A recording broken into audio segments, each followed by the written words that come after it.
현재 미 해군에서 한국의 중요한 군사기술 이전을 거부한 사안이 드러나면서 적지 않은 논란이 되고 있습니다. 정작 미국은 한국의 다양한 첨단 기술은 물론이며 해군 분야에서 함정이나 중요 기술을 이전해달라고 하고 있는데 막상 자신들은 한국의 해군에서 요구했던 군사 기술을 거부한 상황이 드러났으며 더욱더 심각한 사안까지 있습니다. 바로 일본과 호주에는 해당 기술을 이전했는데 유독 한국만 배제한 것이 드러났다는 것입니다.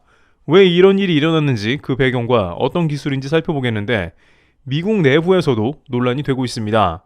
미국 싱크탱크는 지금 당장 한국과 협력을 해야 한다면서 미 행정부의 착오에 대해서 언급하고 있는 모습인데요. 그럼에도 불구하고 왜 미국은 한국의 기술 이전을 거부하고 여전히 정신을 못 차리고 있는지와 그러는 상황이 결국 미국을 엄청난 위기에 빠뜨릴 수 있다는 지적도 나오고 있는데 왜 그런지 살펴보겠습니다. 우선 일각에서는 미국이 동맹을 입에 올릴 때마다 우리는 의심할 수밖에 없는 충격적인 이중적 행태가 드러났다면서 핵심 기술은 틀어막고 정작 자신들이 급할 땐 조선업 협력, 마스가를 외치는 미국의 뻔뻔함이 있다고 하는 겁니다. 미국의 행정부에서 미국 우선주의가 동맹국 한국을 어떻게 기만하고 있는지 그 결과는 결국 미국 손해라는데요. 첫 번째, 미 해군 이지스함의 CEC 한국에만 수출 거부. 현재 첫 번째 분노의 지점으로 논의되는 것이 바로 미국은 한국 해군의 최신의 이지스함의 전투력을 극대화한다는 협동교전 능력 CEC 기술 이전을 한국 해군의 요구에도 불구하고 단호하게 거부했다는 것입니다. 군 관계자들은 이지스함이 바다의 방패라고 불리는 이유는 바로 그 핵심에 CEC가 있기 때문이라고 말합니다.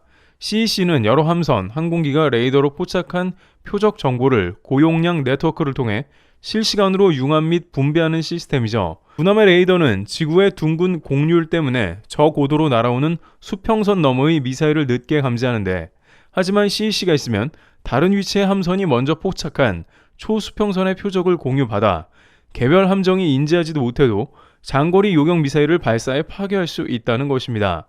즉 대공전투와 거리와 횟수를 수배 이상 늘려 함대 전체의 생존성과 방공 능력을 극적으로 향상시키는 생명줄 같은 기술입니다. 그런데 해군은 지난해 6월 북한의 증대되는 미사일 위협에 대응하기 위해서 정조 대왕급 이지스함 확보 등을 추진하며 CEC 수출 가능성 검토를 미국에 정식 요청한 바 있다고 합니다. 그러나 미 해군은 미 정부의 수출 통제 및 기술 이전 정책은 한국에 대한 CEC 수출을 지원하지 않는다라고 단호하게 말했습니다. 이 부분이 가장 분통 터지는 지점이라는데 호주는 2018년 호바트급 이지스함에 일본은 2020년 마야급 이지스함에 CEC를 이미 탑재했다는 것으로 한국만 제외된 것입니다.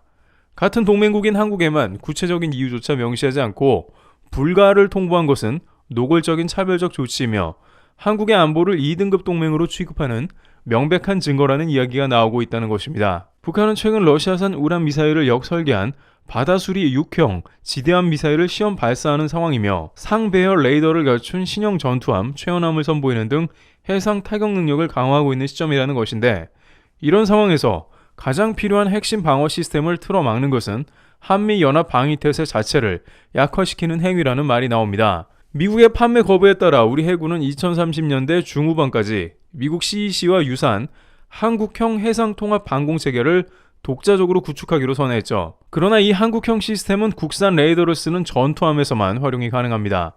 미국산 전투체계를 쓰는 회정대왕급, 정조대왕급 이지스함에 이 한국형 CEC를 연동하고 통합할 수 있을지는 여전히 불투명하다는 분석이 지배적입니다.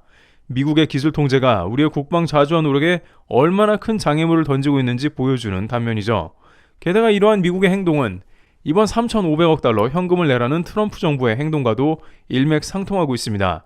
유럽과 일본은 봐주면서 한국에만 500조 원 현금을 45일 이내로 내야 한다며 트럼프 대통령은 양보를 안 하고 있습니다. 사실 이건 양보도 아니고 애초에 억지 주장인데도 트럼프는 공정하게 한국이 내야 한다는 궤변을 하고 있는 겁니다. 그러나 한국 관세 협상단에 따르면 트럼프는커녕 러트닉 장관조차 설득이 안 된 상태라고 발언하고 있습니다.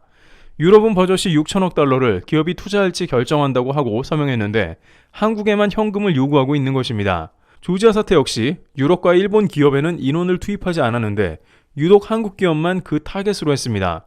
한국이 가장 만만해 보이고 사실상 호구 취급을 한다는 것에 무게가 실리는 이유이기도 했습니다. 게다가 미국에서는 민주당, 공화당 가릴 것 없이 이제 한국의 그 본색을 드러내고 있는 것도 문제입니다.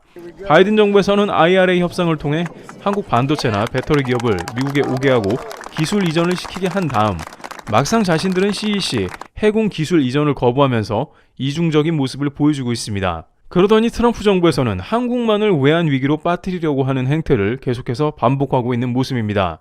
미 대사관 사용료를 전 세계에서 역시 한국에만 내지 않고 있다고 하니 그야말로 호구 취급이 아니냐는 말이 나옵니다. 그런데 미국은 한술 더 떠 한국의 조선업 프로젝트에도 이중 플레이를 하고 있다는 진단이 나오고 있습니다. 두 번째, 트럼프 정부, 쇠빙선 핀란드에만 발주. 다음은 이중 플레이의 극치인데 우리에게 핵심 군사 기술은 숨기고 있으면서도 자신들이 급한 조선업 재건 분야에서는 한국에 손을 내미는 행태를 지속하고 있으면서 정작 중요한 발주는 한국이 아닌 다른 국가에 해버리는 황당함을 연출하고 있다는 것입니다. 실제 트럼프 정부는 한국과 조선업 협력을 한다고 설정하면서 한국을 배제한 쇠빙선 발주를 한 상황이죠. 자신들이 급할 땐 한국의 기술을 원하면서 정작 대규모 에너지 사업인 알래스카 LNG 프로젝트에 필요한 쇠빙선 11정 총 61억 달러 약 8조 7천억 원을 핀란드에 주문하면서 논란이 된 것입니다. 한국의 하나오션과 삼성중공업은 세계 최초로 쇠빙 LNG선을 개발하고 러시아 야말 프로젝트에 21척을 성공적으로 인도한 세계 정상급 쇠빙선 건조 능력을 보유하고 있습니다.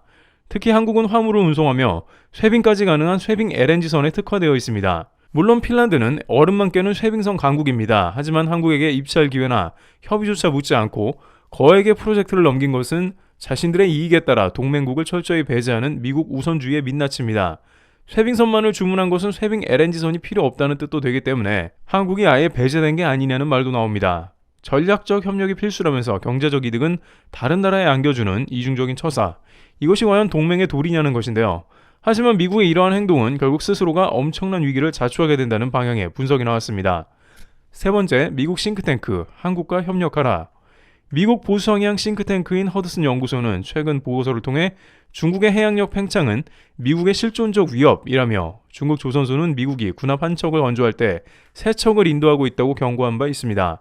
미국은 마스가를 추진하며 한국과의 협력을 전략 의제로 삼고 있는데 미 싱크탱크는 한국의 조선기술력과 조선소 운영 역량이 미국 조선산업의 경쟁력 회복에 실질적으로 기여할 수 있다고 평가했습니다. 하나그룹의 미국 필리조선소 인수는 세계적 수준의 기술을 이전하고 미국 해군 계약 경쟁에 진입할 기반을 마련한 전략적 조치로 분석됐습니다.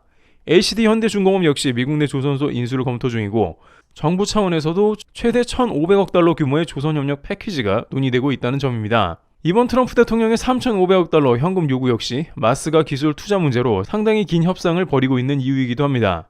결국 미국 싱크탱크에서는 한국과 최대한 협력을 해서 미국의 해상 패권 역량을 키워야 하는 것은 물론이고 한국이 기여하는 바를 충분히 인정하여 다른 나라와 차별되는 협력을 진행해야 함을 강조하고 있는 상황입니다. 그러나 지금과 같이 미국이 계속해서 이중 플레이를 지속한다면 당연히 한국 기업들은 떠날 수밖에 없습니다. 이미 조지아 사태 이후에 조지아 혹은 미국 공장에 복귀하기 원하는 인원은 거의 없는 것으로 알려져 있습니다. 숙련 근로자들이 미국에 다시는 가고 싶지 않다며 미국행을 거부하고 있으며 미국 처우에 치를 떨고 있죠. 따라서 사실상 앞으로 한국 기업들이 미국에 진출 시 적적 인원을 모집하는 것은 매우 어려운 일이 될 것이 분명합니다. 이 상황에 한국을 최애국으로 대우해주면서 미국에 모셔오고 절을 해도 모자란 판에 푸대접을 하고 있는 겁니다. 핵심 군사기술은 통제하고 자국 산업 재건에 필요한 기술만 요구하며 막대한 경제적 기회는 다른 나라에 넘겨주는 미국. 이쯤 되면 한국은 미국의 동맹이 아니라 필요할 때만 쓰는 전략적 도구 또는 기술적 종속국으로 취급당하는 것은 아닌지 심각하게 자문해야 한다는 의견이 나옵니다. 특히 CEC 수출 거부는 한국의 자주국방력 강화를 견제하고 첨단 무기 체계에서 미국에 대한 기술적 종속을 고착화하려는 노골적인 전략적 선택입니다. 미국은 자신들에게 유리한 에너지 반도체 분야에서는 한국의 안보를 강화하겠다고 말하면서도 정작 군사 기술과 대규모 상업 프로젝트에서는 한국을 배제하는 선택적 동맹 관계를 유지하려 합니다. 트럼프 행정부의 미국 우선주의는 동맹의 가치를 철저히 자국의 이익에 잣대로만 판단하고 있습니다. 결국에는 동맹으로서 한국이 참을 수 있는 데드라인이 점점 더 가까이 다가오고 있는 상황이기도 하죠. 작금의 CEC 사태는 우리에게 기술 독립의 절박함을 깨닫게 해주었으며 한국형 해상통합방공체계 개발에 국가적 역량을 총동원해 미국의 기술 통제에 벗어나야 합니다. 독자개발 체계를 기존 이지스함과의 연동 문제까지도 해결할 수 있는 초월적인 기술력을 확보해야 합니다. 미국이 조선협력 마스가를 간절히 원한다면 우리는 이를 강력한 협상 지렛대로 삼아야 하고 단순한 협력이 아니라 핵심 기술 이전과 공동 개발, R&D 투자를 전제로 걸고 대규모 미국 프로젝트에 대한 확실한 지분을 요구해야 한다는 말이 나오고 있습니다. 애초에 3,500억 달러 현금을 들고 오라는 트럼프 정부의 요구는 말도 안 된다는 이야기입니다. 과연 3,500억 달러 관세 협상과 미국이 앞으로 조선업을 부활하고자 하는데 태도가 바뀔지 한미 관계의 귀치가 주목되고 있습니다. 트래블TV였습니다. 감사합니다.